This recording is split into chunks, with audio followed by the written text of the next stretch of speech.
Бәріне сәлем, таңғы асқа көкөністер қосылған осындай омлет дайындайтын боламыз. Жұмыртқаны да мен таңғы асқа әртүрлі жолмен пісіруге тырысамын. Ең алдымен сковородкамызды қыздырып, оған кішкене капелька май жақсаңыздар болады. Сковородканы орташа отта қыздырамыз, өйткені қатты болса, май көп жоқ болғандықтан көкөністеріміз күйіп кетеді. Ең алдымен сарымсақты салдым, одан кейін тәтті бұрышты салып араластырып, саңырауқұлақтарды салдым.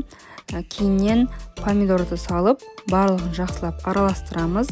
Дәміне қарай тұз және бұрыш қосып, тағы да араластырып, кішкене бұқтырылсын деп бетін жауып қоямыз. 3-4 минуттан кейін көкөністер бұқтырылып, суы шыға бастайды. Сол кезде тағы бір араластырып, жұмыртқамызды дайындай береміз.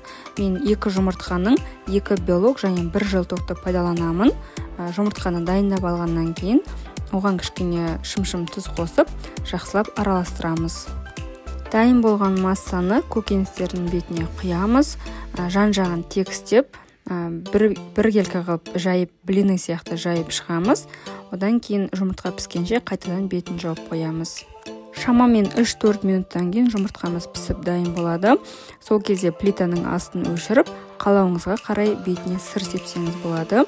Мен өзім сырды жақсы көремін, сол үшін осылай бетіне сыр себемін, және де көкшөп, укроп және де петрушканы да сеуіп жіберемін. Сыр салатын кезде плитаның астын өшіріп қоямыз, өйткені жұмыртқаның ыстығымен сырдың өзі тез-ақ еріп кетеді. Таңғы асымыз дайын. Егер рецептім ұнаса, лайк басып, комментарий жазып, менің каналыма тіркеле кетіңіз. Мен дұрыс тамақтану арқылы салмақ тастап жүрмін, және өзім күнделікті дайындайтын әртүрлі пұпы рецептермен бөлісемін.